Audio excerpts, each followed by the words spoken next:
joining me. Well, most of you know that I went to Italy and Greece. Carl and I went to Italy and Greece, and I want to share my journal with you, and I want to share some pictures with you. I took so many pictures. Of course, I can't share them all because, you know, it would just be too much because I took hundreds of them. But at any rate, I definitely want to share my journal. This is going to be sort of a process video of the places we visited, and I'll show you some of that because I did take some video, actually, not just pictures. I took more pictures than video, but you know. So I'm going to share that. It's going to kind of be like we're working on the journal, but I'm showing you also what we did that's going to inspire the page in the journal. I hope that makes sense. So I've never done a video quite like this where I'm being interactive in that way and then putting it on paper, but I'm really excited to try out this format, and I'm really excited that you're here to share that with me. You know, it's scrapbooking and journaling combined. It's, you know, they call it modern day scrapbooking basically, or modern day memory keeping, I think is how it's phrased nowadays. So I'm really excited to share this with you. Friends, the journal that I'm going to be using as my scrapbook slash journal slash memory keeper for my trip to Greece and Italy is one that I made. It's handmade, and it's made out of vintage envelopes. The cover is made out of a cereal box that I covered, and there is some scrapbook paper in here as well.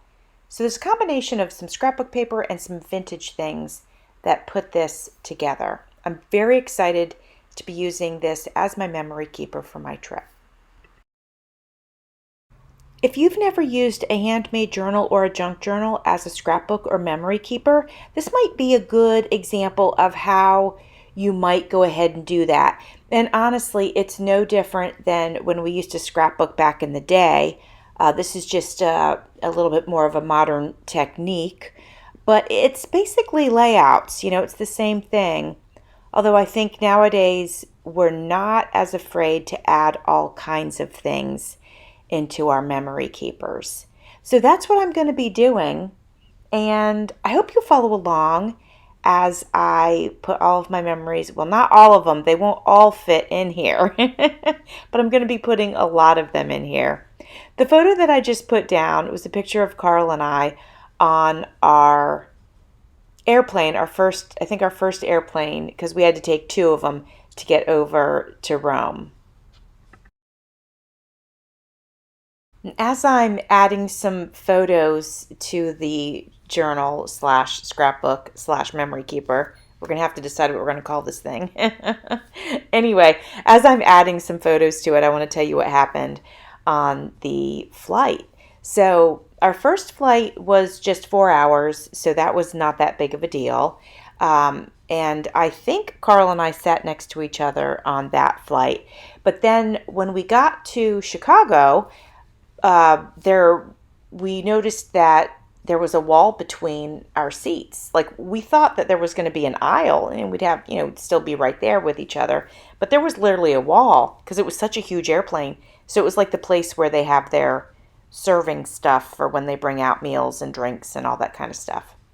Well, so I walked over to Carl just to make sure he was settled in and just check in on him. And I said, "Oh my gosh, is that center seat taken?" And Carl's like, "No." So I said to the guy next to him, which there was a seat by the window where a guy was in it. Then there was an empty seat in the middle, and then Carl was in the aisle. And I said to him, "Oh, do you mind if I sit here?" And he goes, "Yeah, I do mind." And I was like, "Oh, okay." So I went back to my seat. Didn't think much more of it. Well, the stewardess overheard the whole thing, and she got really upset about it. And she came to me and she said, "Hey, do you want me to do something about that?" And I was like, "No, I do not want to sit next to somebody who does not want me there. That would not be comfortable." So she was like, "Oh," she goes, "Well, I can do something." I'm like, "No, it's okay." So a few minutes goes by, and I noticed these stewardesses, they're all talking to each other, and you know, just all this sort of stuff going on. But I had no idea it was about us. So she comes over to me and she goes, "Hey, do you want an upgrade?" And I'm like, "Sure." So Carl and I got an upgrade We got larger seats, more leg room, and we got a whole row to ourselves. And it was fantastic. So it made the 10-hour flight from Chicago to Rome so much more comfortable. So we got to be together, but we also had extra room. And it ended up being fantastic. 10 hours is a really, really long time for me to be sitting still and to be sitting. It's not comfortable for me. And so having that extra seat in the center, I was able to actually lay down, which was fantastic. Took a lot of pressure off of my lower back and my sciatic nerve. So that all worked out great. So what I'm doing now, guys, is I am cutting a soap box because that was in our hotel room. It was, you get soap, and a lot of times they're in these little boxes. So I snagged it. I was like, I have to have that box. I'm putting that in my journal for sure. And you can see on the left-hand side, on the lower left with clothespins, that is the cover to our room. So we stayed in the Hilton La Lama, is what it was called, and that was in Rome. So I've got the room key holder, and then I've got the soap box here that I'm going to add. Go all the way up. You want to go all the way around? Sure.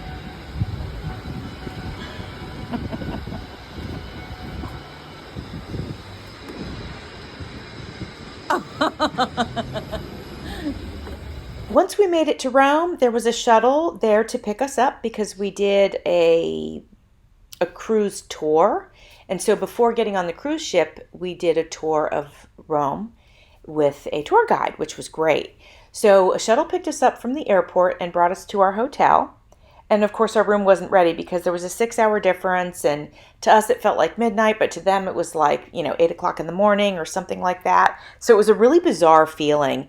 And those of you that travel, you totally get what that is. But I had never traveled to that extent. The most jet lag I ever had was 3 hours. I never did 6 or 7. So this was new for me. But I think all things considered, we did well. We went in. The room wasn't ready. So we ended up walking around the block just to, get familiar, just to see if there was anything fun and exciting to see. Sadly, there really wasn't because of the area that we were in. It was just more of like a business district. So that was no fun, really.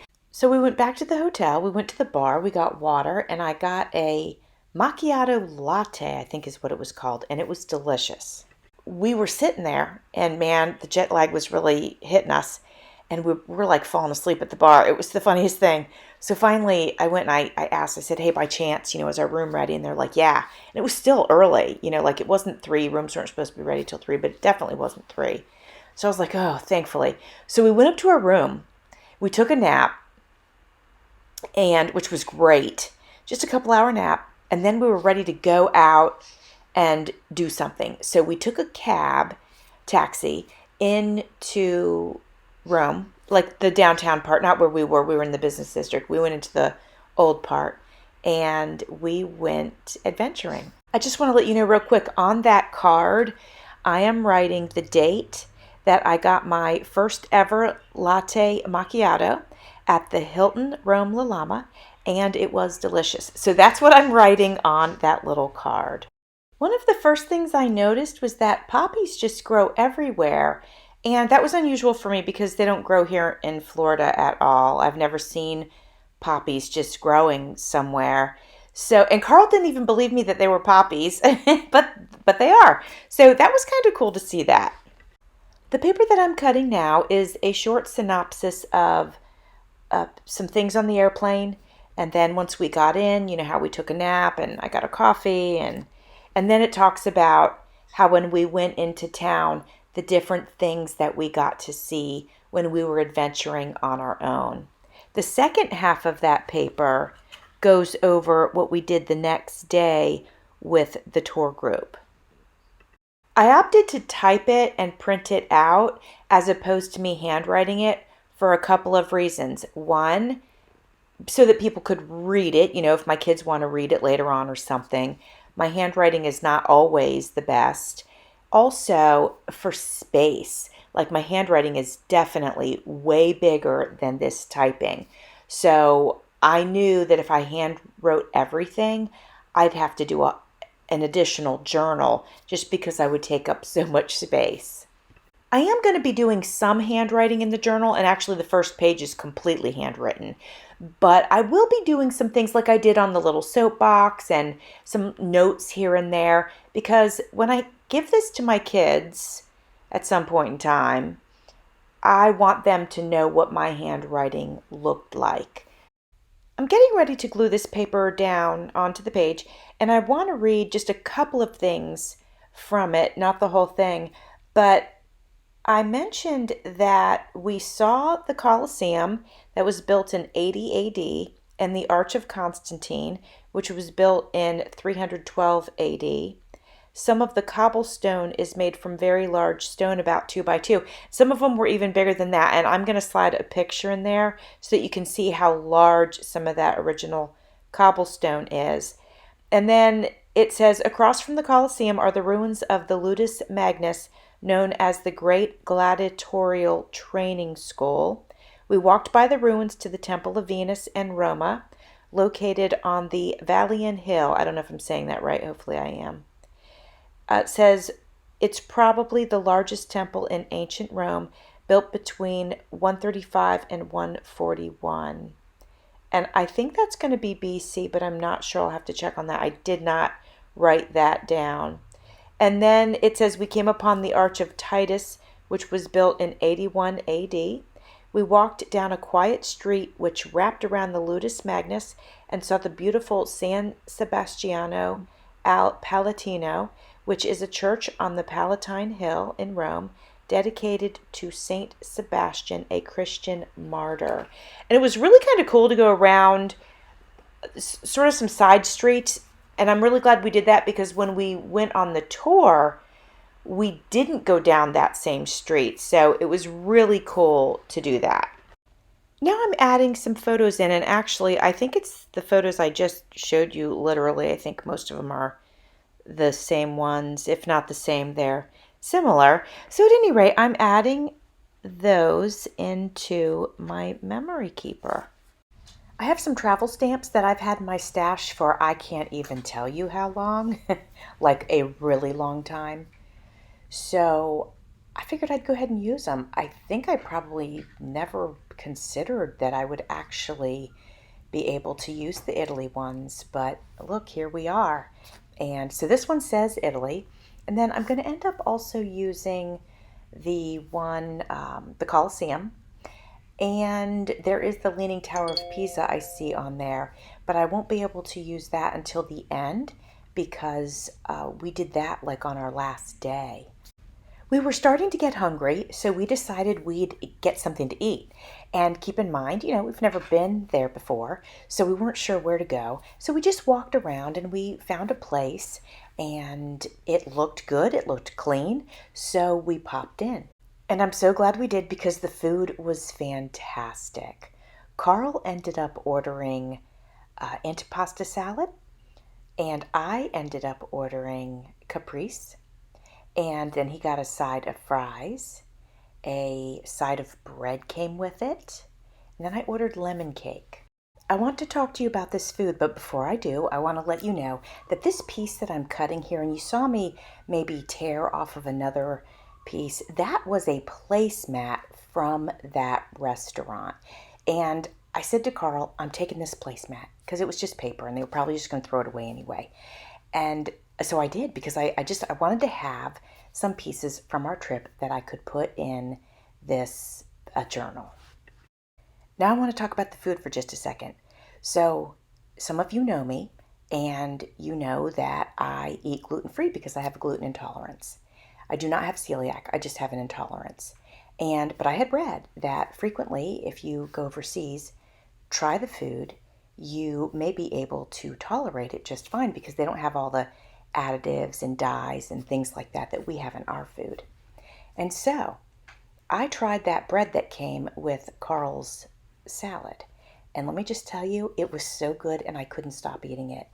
And I thought, well, I'm diving right into this trial. Let's see what happens. And I also ordered that lemon cake for myself, because I love lemon flavored anything. And so I ate that as well. And that's a lot of,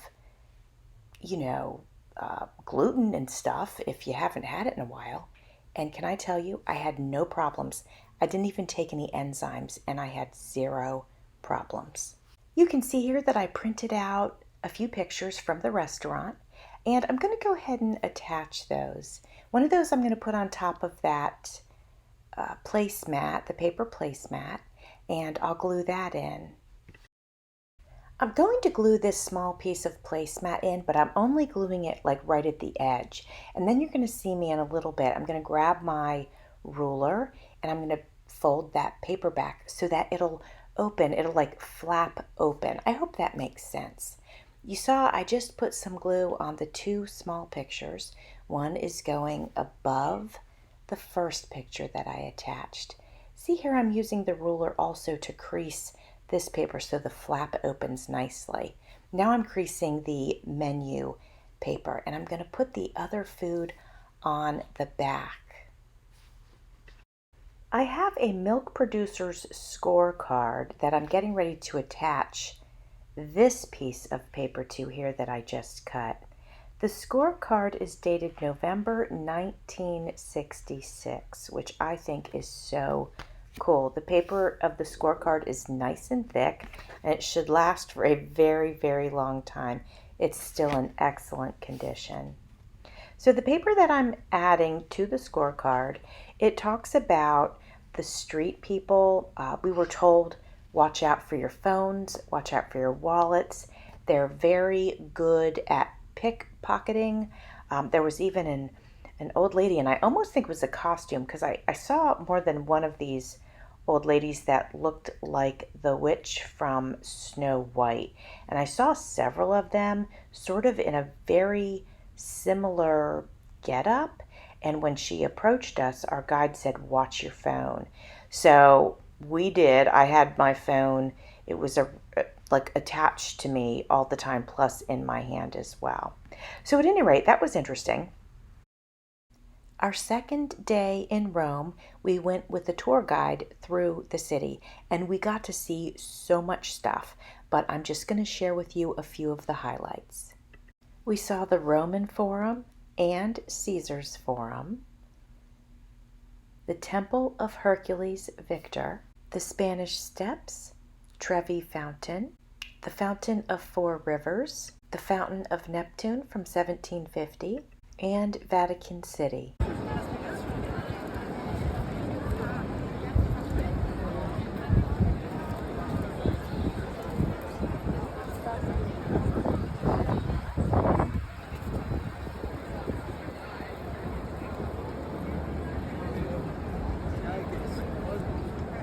Coming up, I'm getting ready to glue down a picture of the Victor Emmanuel Monument.